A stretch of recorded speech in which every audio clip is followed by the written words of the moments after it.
Bom dia, meu nome é Gabriele e eu vou falar sobre a estrutura dos átomos polieletrônicos, mais especificamente sobre configuração eletrônica condensada e regras de Higgs.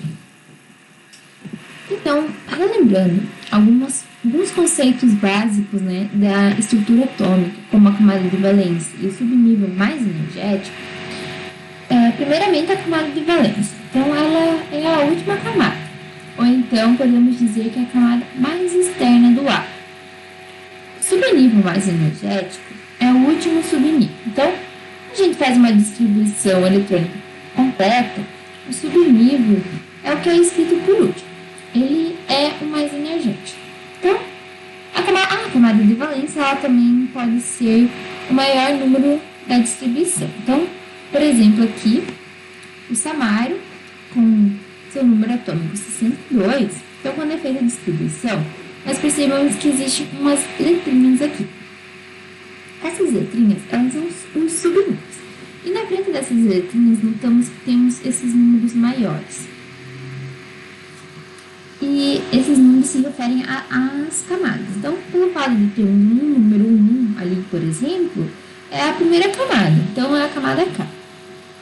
E onde tem maior número de distribuição, lá é a camada de valência. Então, nesse caso aqui, o número 6. Então, e o subnível mais energético é o último da fila. Então, nesse caso, é o 4F6. Outra coisa importante é que quando distribuímos elementos segundo o diagrama de Pauli, duas coisas são importantes. A primeira coisa importante é que a distribuição ela é uma ordem crescente de energia. Então, quando colocamos um elétron dentro do subnível de energia, dizemos que estamos colocando os elétrons em seu estado de menor energia. A gente chama isso também de princípio de Aufbau.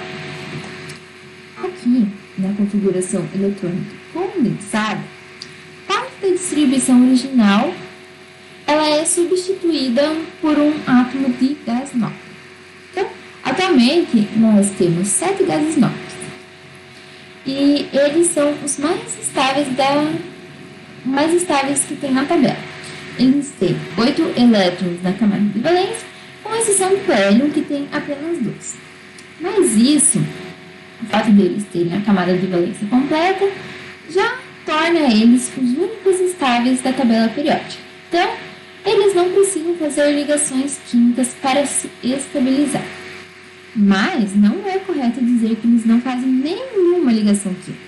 Eles só não têm a necessidade de fazer para se estabilizar.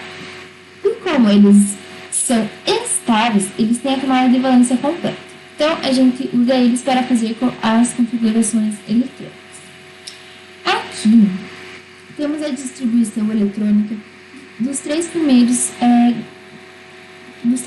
da tabela, os três primeiros gases nobres da tabela. O hélio, o neônio e o argônio. Com os respectivos números atômicos, 2, 10 e 18. Então, colocando esses elementos entre colchetes aqui, a gente pode dizer que temos a configuração eletrônica deles. Então, aqui eu trouxe um exemplo do cálcio.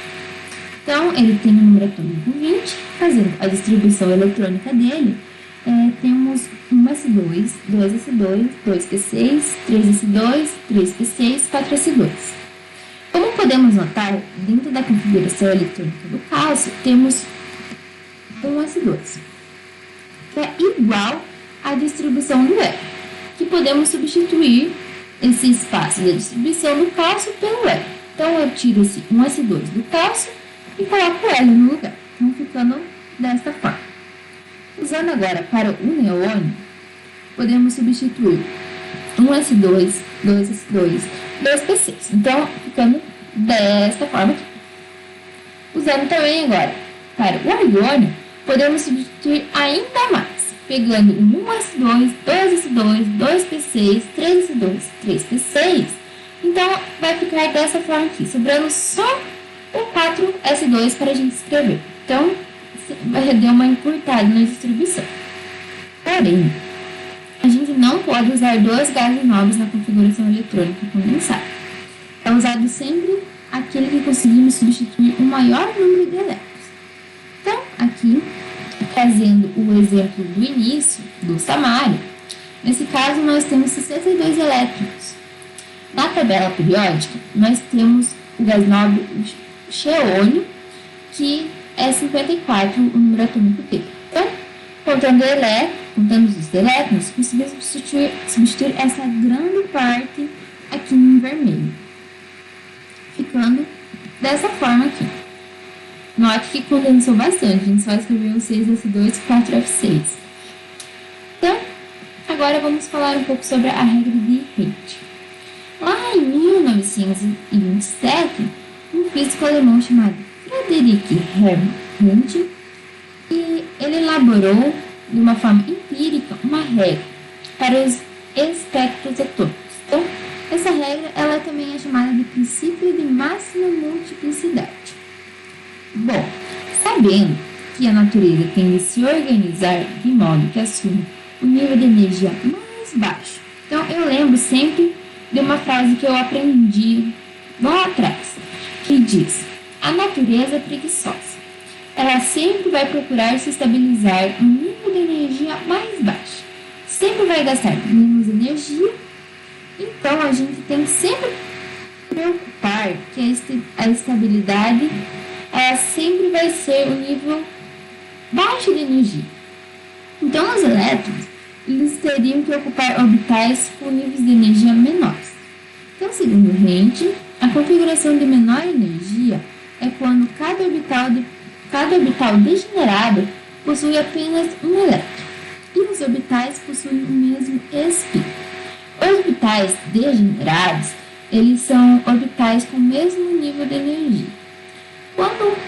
Quando a gente tem o subnível que tem 3 orbitais, esses 3 orbitais são orbitais degenerados, porque eles possuem o mesmo nível de energia. Então, a regra de Held basicamente quer dizer que 2 elétrons só ocupam o mesmo orbital se não houver nenhum outro vazio. Sempre orbitais do mesmo nível de energia. Então, relembrando o que é o spin, então ele se refere ao movimento de rotação dos elétrons. Os elétrons de um mesmo orbital, eles têm movimento de rotação em sentido contrário. Esse movimento a gente chama de spin. Então, a gente representa orbitais por esse quadradinho e os elétrons a gente representa ele pelo spin, que é uma setinha. Quando a gente tem apenas um elétron no orbital, a gente fala que o elétron ele está desemparelhado. Quando a gente tem 2 elétrons no mesmo orbital, a gente fala que os elétrons estão emparelhados. Então, lembrando que o sentido do spin no mesmo orbital deve ser contrário sempre. Então, aqui eu trouxe um exemplo do subnível P. De qualquer nível. E aí a gente vai completar esse subnível com os elétrons. Então, de acordo com a regra de Held, ela vai servir para que o subnível pareça subnível. Então, porque ele tem 3 orbitais com o mesmo nível de energia, então primeiro vamos colocar cada um dos orbitais com apenas um elétron. E esses elétrons precisam ter o mesmo spin, ou seja, precisa ter o mesmo sentido. Tanto faz colocar para cima ou para baixo. Aqui eu coloquei para cima.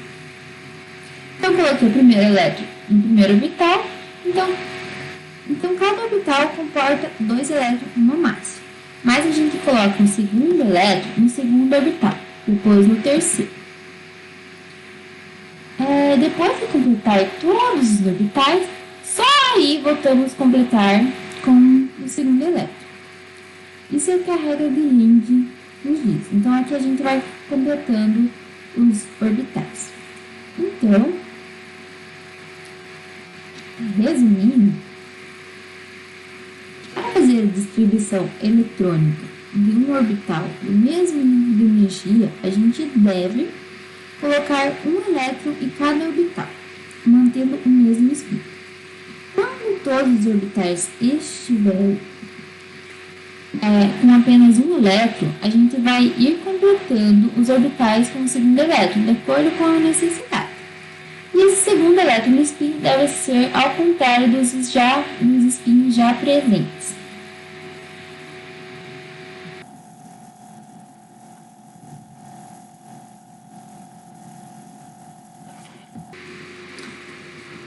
Na mecânica quântica, as regras de Wundt são usadas para determinar o termo que corresponde ao estado fundamental de um átomo multieletrônico.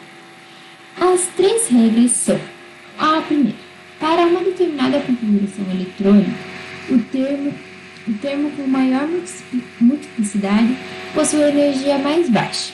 A multiplicidade é igual a 2s mais 1, onde S é o momento angular total do spin para todos os elétrons no átomo.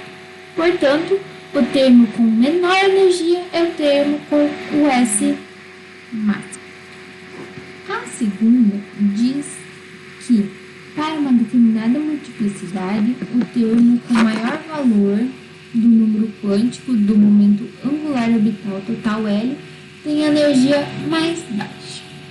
A terceira fala que, para um determinado termo, um átomo com subcamada mais externa, com metade do preenchimento ou menos, o nível com valor mais baixo do número quântico do momento angular total J tem energia mais baixa. Então, se a camada mais externa estiver com mais da metade preenchida, o nível com valor mais alto vai possuir a energia mais baixa.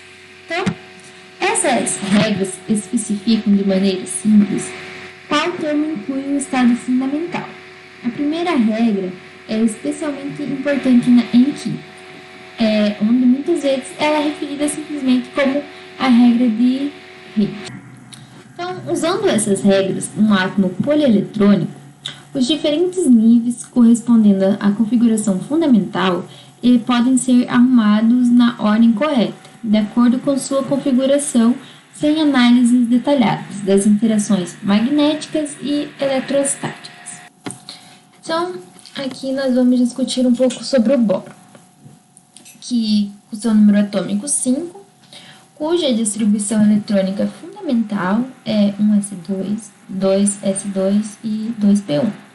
Então, ignorando o nível 1s e o subnível 2s completos, nós necessitamos considerar somente o elétron isolado em 2p. O único termo resultante dessa configuração é o quadrado de P entre parênteses L igual a 1 e S igual a meio.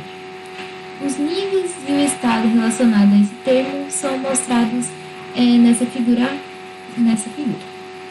Há 6 possíveis microestados para esse caso. Então, usando a convecção da flechinha para cima, que indica o MS igual a meio, e a flechinha para baixo, que indica o MS menos meio, construímos essa tabela aqui. Então, na figura e na tabela, é fácil verificar que todos os 6 microestados contribuem para o termo ao quadrado de P. Então, os microestados B, C, D e E contribuem para o nível P ao quadrado de P, 2P, meio, que tem uma energia menor do que do nível P 3 meios. Então, que é a terceira regra de Henry. Então, na linguagem da mecânica quântica, a função de onda do nível mais baixo é a combinação linear de 4 funções. Cada uma das 4, das quais escreve um teste, 4 microestados. Também pode ser observado que todos os 6 microestados contribuem para o nível P3 meio. de maior energia. Então, finalmente, os microestados C e E contribuem para os estados 1, 4, B e D para o 2 e o 5, e o F para o 3 e o A para o 4. Então, com raras exceções, muitos dos livros indicam a configuração fundamental de B como esse desenho aqui. Então, primeiro, isso é uma representação de um único microestado.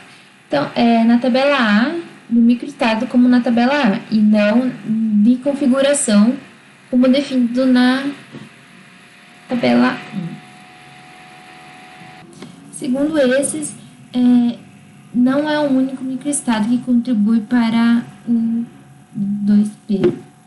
Se a interação de spin em órbita é considerado um microestado A, como ali, é relacionado com o nível de maior energia, P 3/2, e não contribui para o de menor energia, P 1/2. Então, é possível que um dos dados microestados contribua mais para um estado ou nível, e um único microestado pode de fato ser equivalente a um real estado que existe na presença de um fraco campo magnético externo. Nesse sentido, F é equivalente ao 3 e A ao 4. Bom, a minha apresentação seria isso. Obrigada pela atenção.